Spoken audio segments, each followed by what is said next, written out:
This video falls under fair use. Fair use allows commentary, criticism, and reactions. What's up? Back with another one. So today I'm showing you a clip of Colin Cowherd breaking down the LeBron and Jordan GOAT debate. Check this clip out. A lot to talk about. So, listen, I have been overwhelmingly a LeBron defender my entire career. But there are a couple of things recently that he's done that give his critics, and there's a lot of them, MJ's always been more popular. That's not even disputable. And I would say about 75 to 80% of the people think MJ's the GOAT, not LeBron. So first of all, he got into that silly ring debate about 2 weeks ago where he talked about something that he didn't truly believe, which is the ring culture. It's overemphasized. And then a piece of video emerged of LeBron saying after he won in Cleveland, hey, that ring, I think, make me the greatest of all time. Well, I thought the ring culture is overemphasized. Rings matter to everybody, including LeBron, and he knows it. But he's not as popular as MJ. The numbers we remember about Michael are 6 for 6, and Michael is considered the GOAT by a lot of people, including some notable people like a Phil Jackson, and that's just the reality of it. Okay, it is. And Michael's much more popular. His shoes still leading sellers. They're like collector's items, and they still sell. And so the reality is that debate was silly. It was projection. And then the second thing is, LeBron's always been, hey, I'm about winning, which I've always argued. He plays winning basketball. He elevates teammates. He's like a more athletic Magic Johnson. But then when you do this, knowing the Lakers need at least 2 centers, 2, that's what Oklahoma City has. That's what the Knicks have. That's what, the better teams in the league. They've got a couple of bigs. By the way, Denver drafted a big. He got hurt, but they'll have 2 next year. Like, you've got to have bigs. And the Lakers have 1, and the coach, J.J. Redick, doesn't want to play him. So they need 2 centers. Dorian Finney-Smith is opting out. They need 2 wing defenders then. They tell everybody they love Austin Reeves, and so you're going to have to pay LeBron, and he's opting in for $52.6 million. So, again, what is it? Are you about winning? Because I've seen Ohtani take pay cuts, and Josh Allen and Tom Brady and Tim Duncan and Jalen Brunson.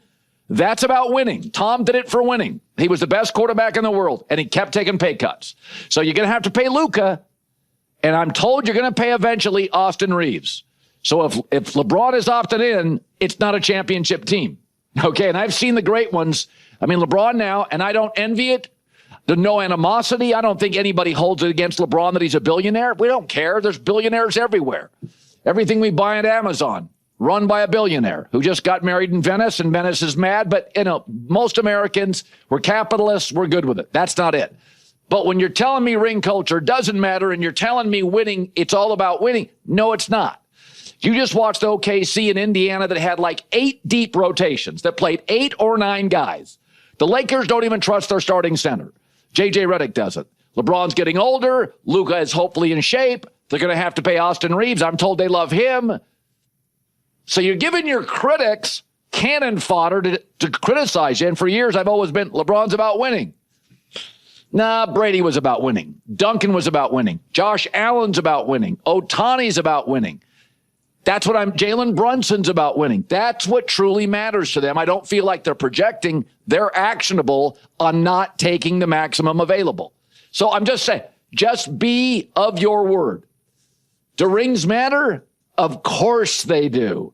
And does money matter more than winning at this point? Absolutely, yes, it does. By the way, Kobe Bryant wanted every penny to the end, but he was honest about it. He was authentic about it. He was totally upfront about it. There's multiple quotes about it.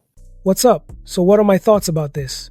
Here's the thing. Colin Cowherd brings a really interesting perspective to the LeBron versus Jordan conversation.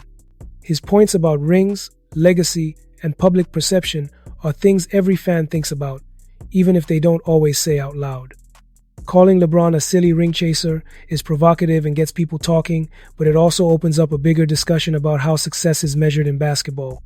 The debate isn't just about numbers, it's about influence, clutch moments, style, and how each player changed the game during their era.